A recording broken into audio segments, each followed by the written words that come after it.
Oshimango go fre pa van titi oke bovan wali atak mayoy. Umba jalo lo jalo sume. Sasana sama samfrango azomwala longo wa. Awe ye ngo wa. Mplantone kapito alongo wa. Nkoko mbambaza bwento alongo wa. Yonda wa shola kongo mfranoni chala tanzo. Mandela la moyo ngo wa. Zabweye ngo inameye ngo shola kamfrano. Ngoyo ngo wa. Nganzi umbaja. Nganzi onho janzi ame shola kangwa. Globi mongo ba we mengo manduna mango ndemo edikira we dinamne ba sektere ba we givano wo ndemo we fredim peko ma wo janganga dobera mango je ba we mais José Mounama wo jumunde mo ya Otawo bembia krabeke ba we bonmo ese ba wo na gwa wani okuyo na me dalo nzia kuna ma we dalo me woni ma dalo nzia ka yira wa mame ngare fere fungu kwambele ngile ulwe isala klemenye isala mpeteme isala klemenye isala mpememe ngombe ngombe ngombe ngombe ngombe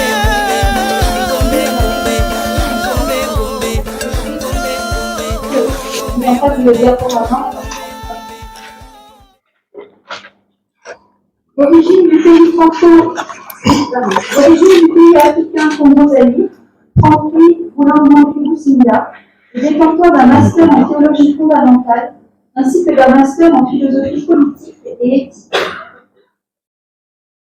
Il est également écrivain et auteur du livre Le devoir de l'homme africain. Il est actuellement doctorant à la Chassaigne.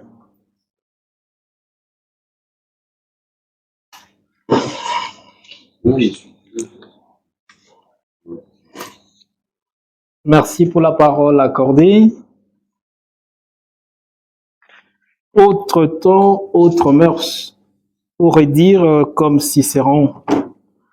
Je me présente à vous aujourd'hui, non pour accuser ni juger ce que je vais vous exprimer, mais pour vous inviter à m'écouter du lieu d'où je parle. Un lieu qui requiert le questionnement philosophique comme tout autre. En thèse, j'interroge la philosophie de l'éducation coloniale au Congo-Zaïre, ce qui a valu la peine d'être enseigné et pourquoi. L'école ne continue-t-elle pas à former des esclaves qui s'ignorent?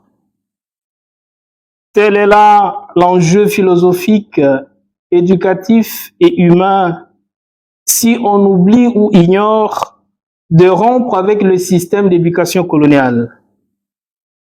Cette interrogation peut être aussi posée au niveau de l'Église. La religion ne continue-t-elle pas à former aussi des esclaves qui s'ignorent? Notre interrogation vise la rupture épistémologique coloniale requise pour ouvrir ou espérer du moins l'horizon d'une éducation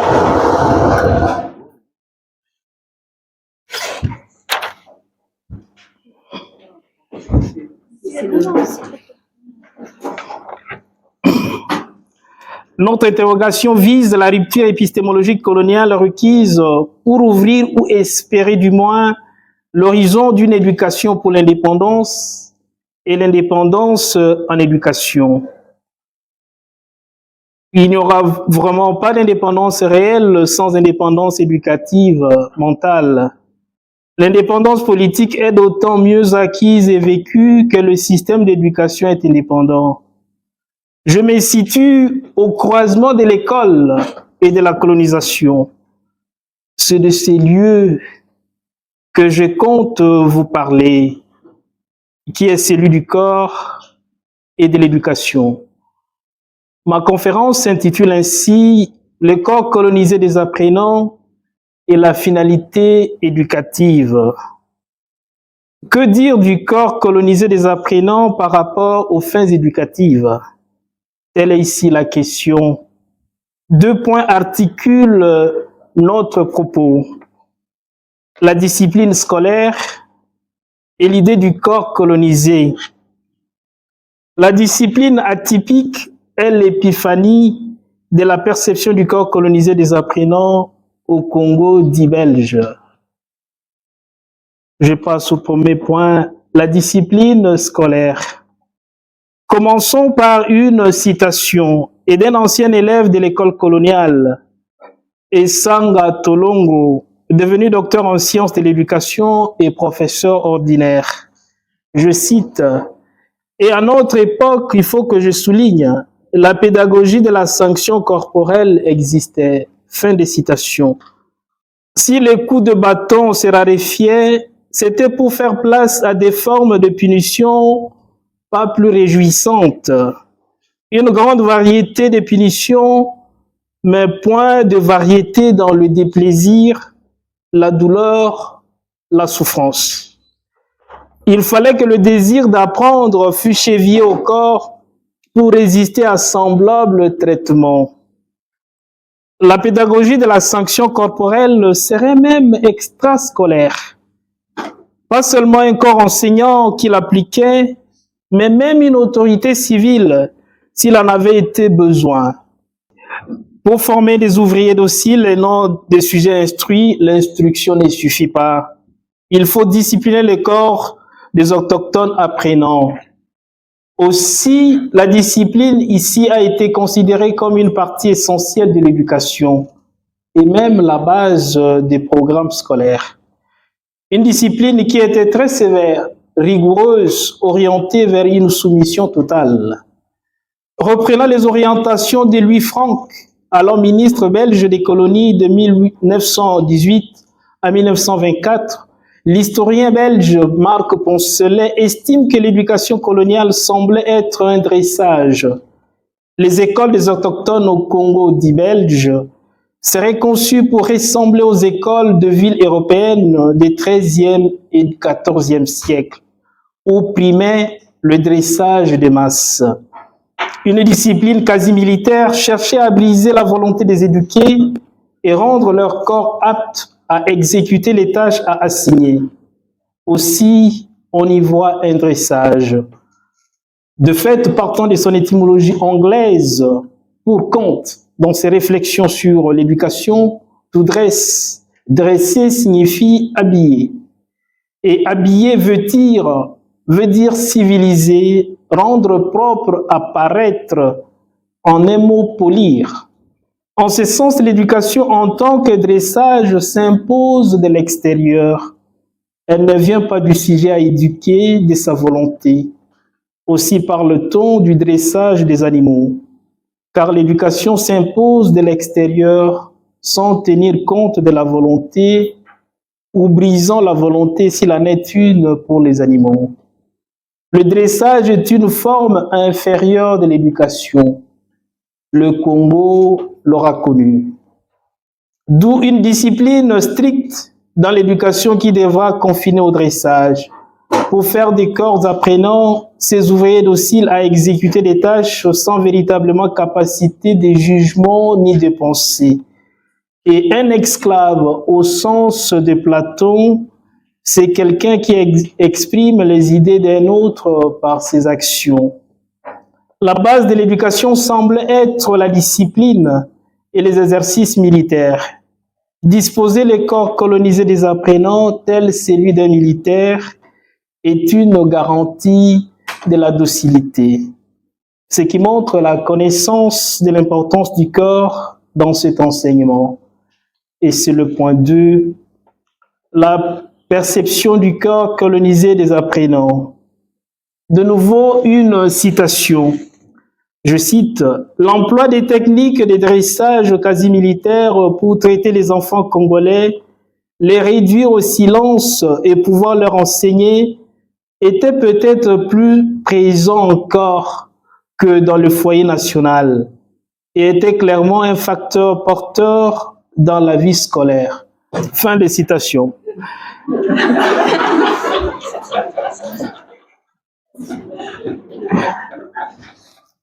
La discipline scolaire coloniale irait même jusqu'à l'emprisonnement des enfants pendant quelques jours. Façonnant le corps, cette discipline brise la volonté et rend tout l'homme docile. Non seulement la place du corps n'était pas inconnue dans cette éducation, mais aussi le corps des apprenants était un moyen pour atteindre les fins éducatives. On ne peut former l'homme et oublier la place de son corps dans le processus éducationnel. On forme l'homme sachant l'importance du corps. Le corps est une subjectivité qui communique l'identité de l'être. Mais pour les besoins coloniaux, l'école avait des pratiques dont la cible immédiate était les corps colonisés d'autrui et le champ d'application était la vie dans sa généralité. Dans la perspective colonialiste, en tant qu'objet d'usage, le corps apprenant a une forme, mais aussi une substance potentielle, qui est sa valeur. Elle découle de son énergie physique. C'est la substance travail.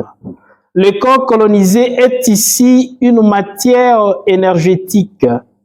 Sa puissance de production est ce qui fait sa valeur.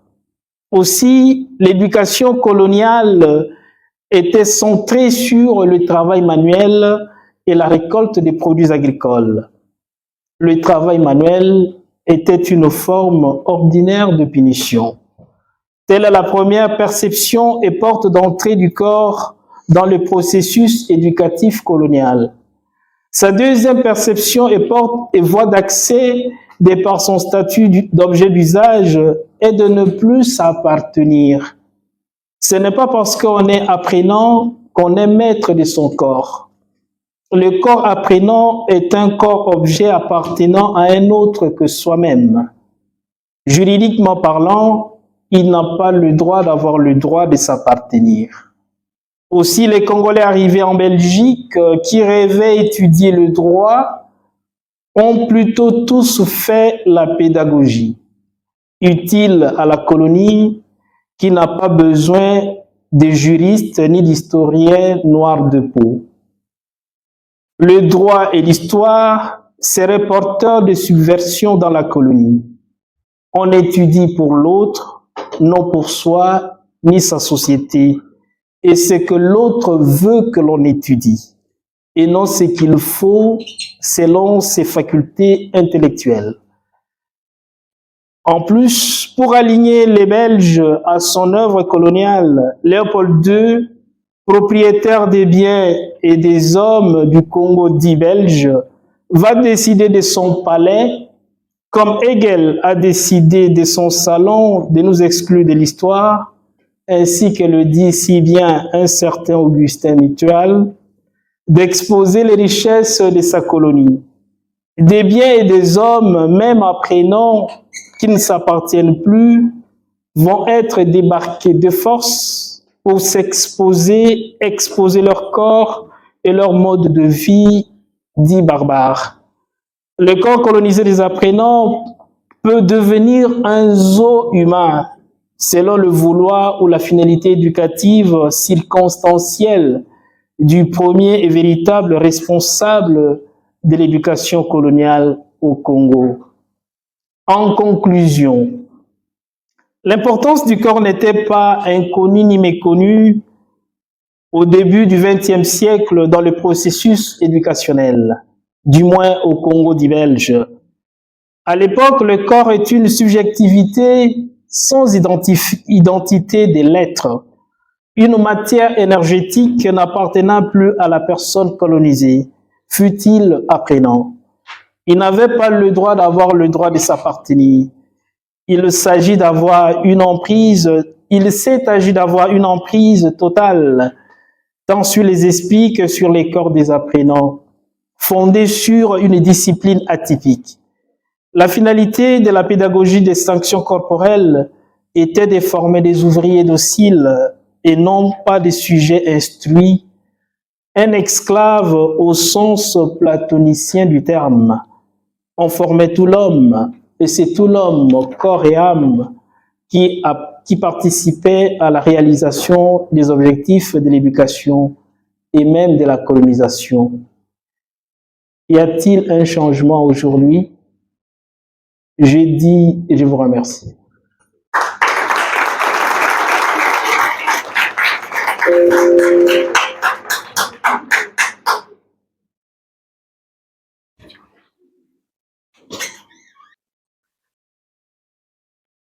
Nous allons maintenant écouter Christian.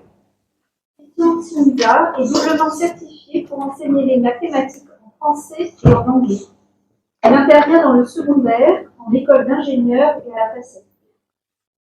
Je rédige actuellement une thèse de doctorat sur l'enseignement de l'algorithmique en français avec des langages informatiques anglophones à l'ère des intelligences artificielles.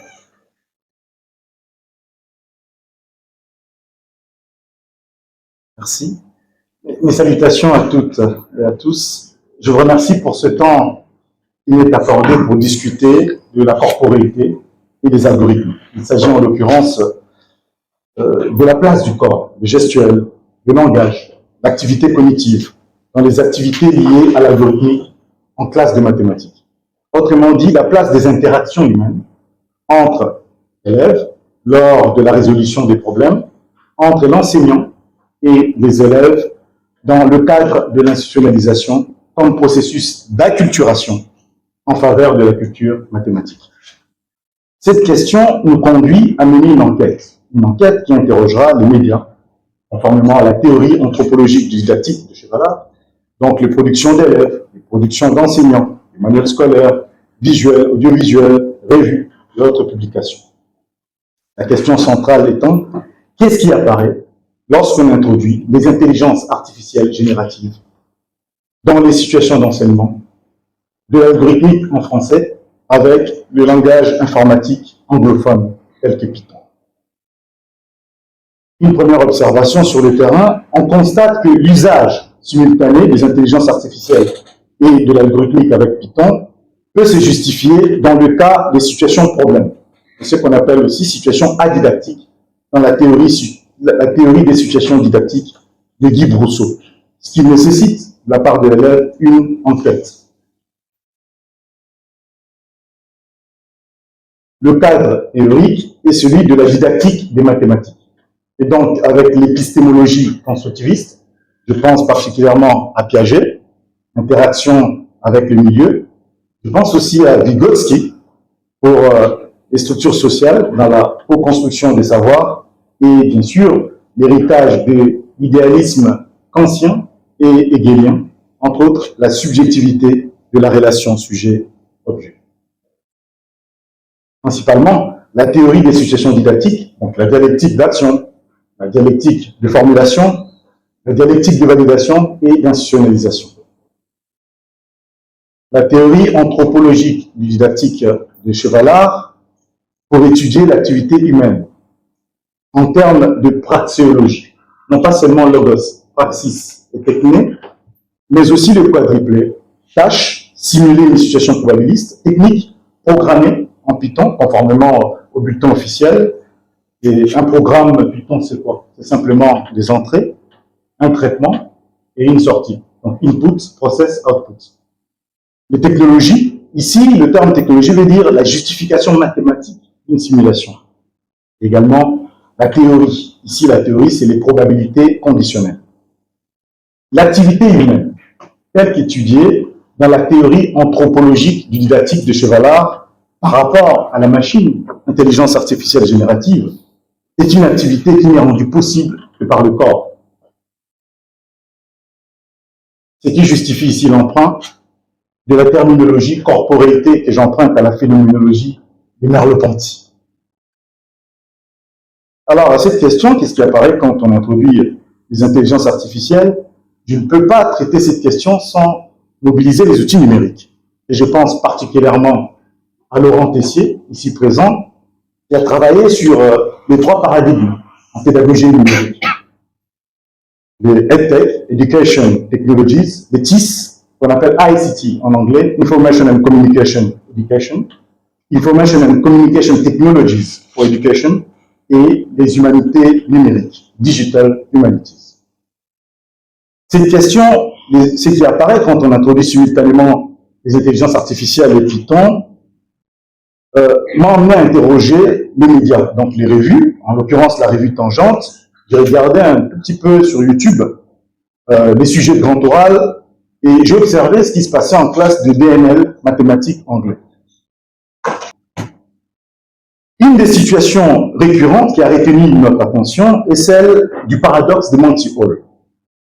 Le paradoxe de Monty Hall qui présente un intérêt sur le plan probabiliste et algorithmique, constitue donc un point d'entrée pour une analyse croisée des obstacles et des stratégies en jeu. Présentons ce paradoxe de Monty Hall. Un jeu télévisé se déroule face à 3 portes identiques. On a placé une voiture derrière l'une des portes et une chèvre chacune des 2 autres. Le candidat est placé devant les 3 portes. Il en choisit une en se plaçant devant. Le présentateur ouvre alors une porte, l'une des 2 portes, derrière laquelle il y a une chèvre. Il demande au candidat, voulez-vous modifier votre choix? Soit il ouvre la porte qu'il avait choisie en premier, soit il ouvre une autre porte. Quelle est la meilleure stratégie? Voilà la question qui est posée ici. On rappellera un point culturel important que ce jeu avait existé aux États-Unis dans les années 70 et le présentateur s'appelait bien évidemment Monty Hall. Dans une approche collaborative, nous avons proposé donc cet énoncé côté enseignant et côté apprenant. Donc côté enseignant, il s'agissait des élèves des mathématiques en français comme en anglais en DNL, que ce soit en seconde ou cycle première terminale. D'autre part, un groupe d'enseignants, lauréats du concours CAPES, des mathématiques, dans le cadre de leur formation en didactique, de l'algorithmique, Python Scratch, intitulé « Construire une séance avec Python ».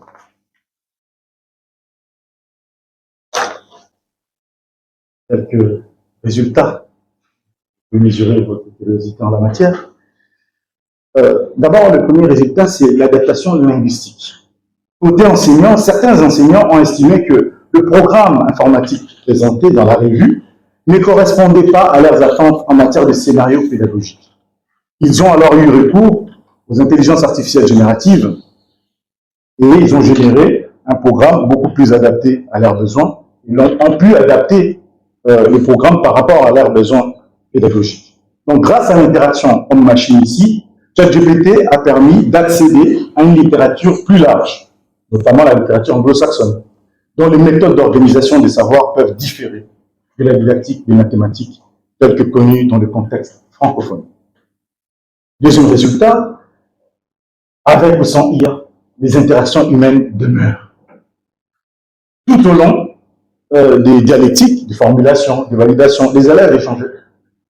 Et en classe, parmi les élèves qui ont saisi le programme Python sur l'environnement informatisé, puis l'ont exécuté, ils ont constaté que rien n'affichait. Alors, pourquoi rien n'affichait? On a cette structure from random import, on dit, on a surtout def, the goat, n. Et le n, c'est la variable didactique. Et the goat, ici, c'est le nom de la fonction. Mais la fonction telle que rédigée ici, donc avec la structure def return, ne peut pas s'exécuter sans qu'on puisse soit taper the goat sur saisir the goat au niveau de la console, soit utiliser print. Donc certains élèves se sont basés sur leur pratique sociale de référence et ont utilisé une IA, ont pu obtenir une procédure pour exécuter ce programme et ont réussi. On a ici donc le passage de l'instrumentation, donc l'outil qui transforme l'activité, à l'instrumentalisation, le sujet apprenant qui s'est saisi d'un outil pour résoudre un problème. C'est donc la genèse instrumentale de Pierre Amardel. Résultat 4, la corporéité, notamment par le jeu. Le jeu, une certaine théâtralité, une embodiment incorporé, ça a permis aux élèves, en jouant, en fait, d'expliciter le contrat didactique, de construire ainsi progressivement la preuve. Si on a joué que 10 fois en 1 heure et qu'on a obtenu 7 sur 10, ce n'est pas faux. C'est le résultat empirique, issu d'une expérience. En revanche, ce qu'on observe avec GPT, GPT donne directement le résultat. 0,66, 0,67.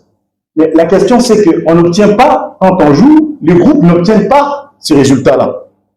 On constate que quand on fait qu'une dizaine d'itérations, les résultats varient selon les élèves. On n'a pas les mêmes résultats. Et de même, quand on va simuler sur Python, on n'a pas non plus les mêmes résultats. Donc Python, l'outil adapté pour la simulation, confirme ce que nous observons.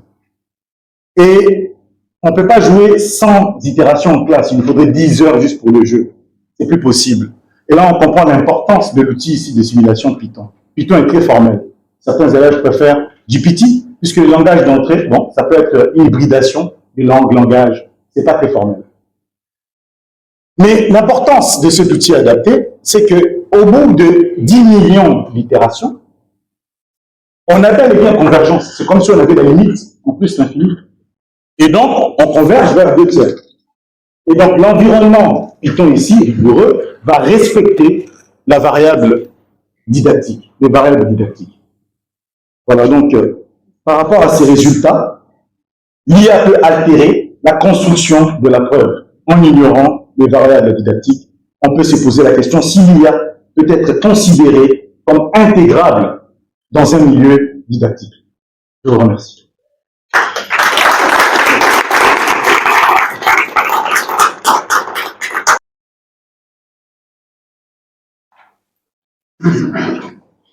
Merci.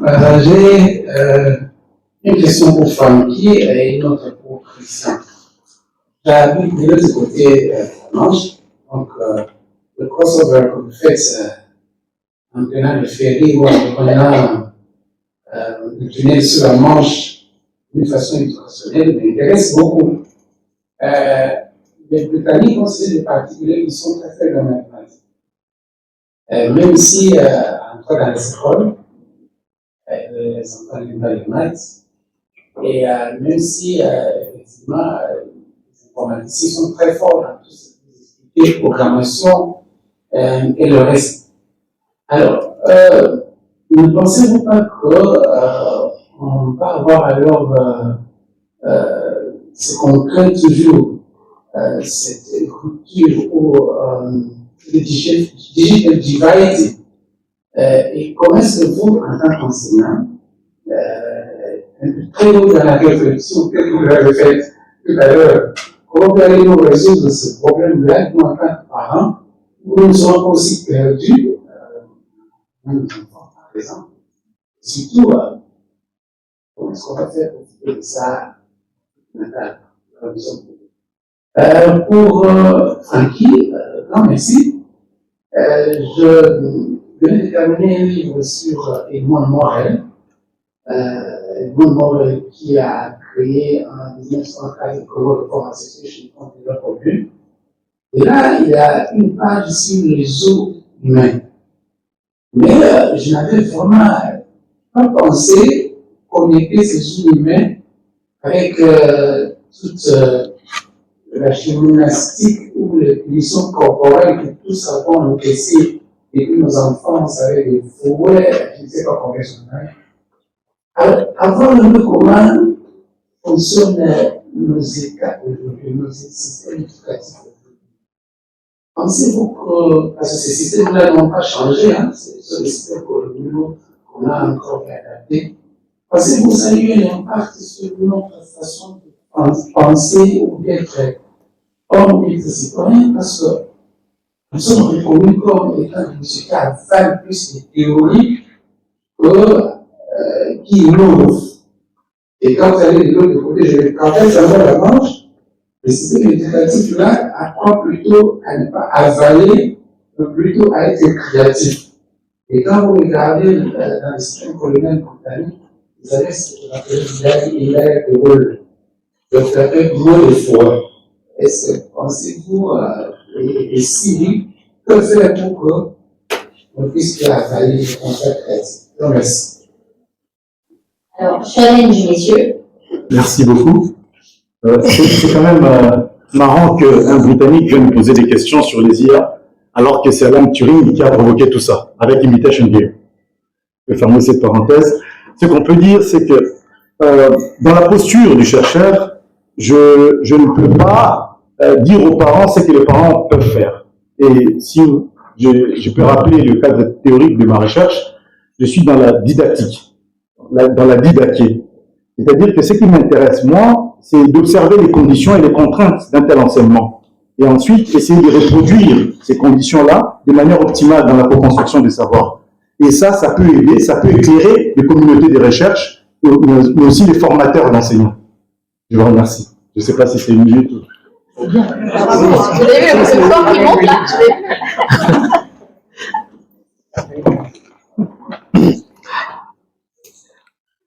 Merci pour la question. Quant à savoir si la façon d'enseigner l'école d'autrefois influe sur notre façon de penser, j'ai posé juste la question, a-t-on remis en question l'école avec ses méthodes? Si nous avons remis en question l'école avec ses méthodes, pour nous approprier de nouvelles méthodes, ce qui signifie que nous avons changé de façon de penser. Mais si nous avons fait que continuer sans remettre en question l'école, comment voulez-vous qu'on change la façon de penser? La question, ce n'est pas qu'on change la façon de penser, mais qu'on apprenne à penser. Parce que l'école ne nous a pas appris à penser, mais à répéter. Je ne sais pas si j'ai répondu.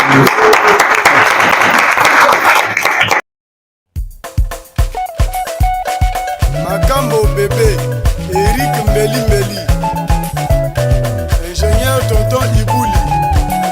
Bro bébé continue.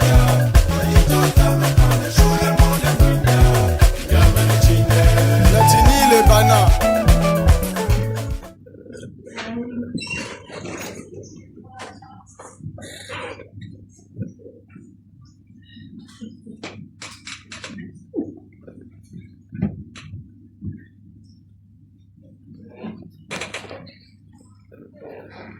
Le cadre permet la liberté de mouvement. On peut être original dans un cadre. La revue de littérature est un cadre que je compose à ma manière. Je reste libre de mon œuvre. Oui, il y a le cadre méthodo, mais moi, je mixe. Je peux ne pas faire comme tout le monde.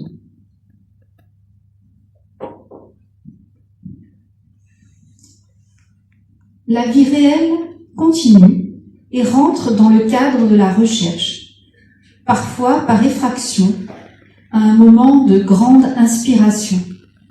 Allô, maman, bobo. Au fait, qu'est-ce qu'on mange ce soir? Mais la recherche continue au milieu des événements de la vie, parce que la recherche, c'est la vie, et la vie, c'est la recherche. Le cadre du terrain et des normes peut mettre le chercheur sous tension. Va-t-on répondre à ma demande? Pourrais-je mener l'entretien avec cette personne? Ce n'est pas n'importe qui. Ai-je bien codé mes résultats? Aïe, je suis déjà en D4. Il faut que je finisse un jour.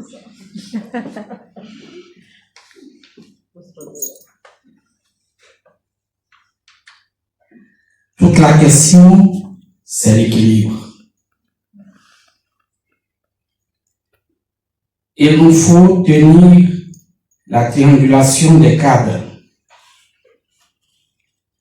Cadre du praticien, cadre du terrain, cadre institutionnel.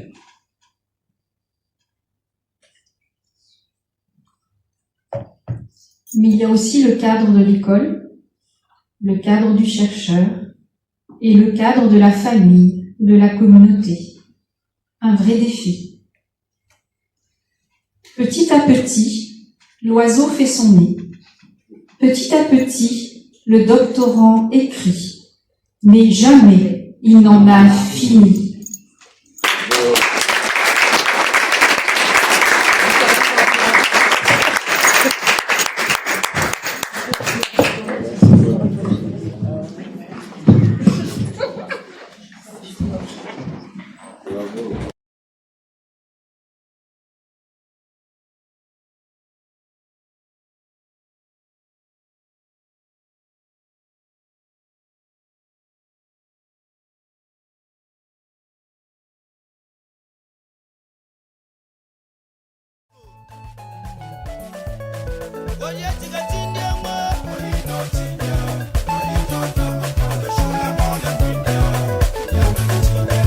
Alusi Salvador Bakonga Katindianga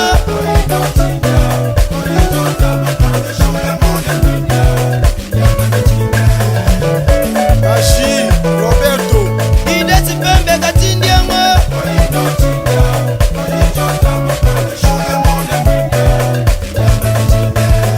Niki Unguna Kile Kandalana Bassa Papi Beyom John Defi Wara Kabose Bona Milano Iswa Itina Afito Mama Lewa na Limete Itina Milano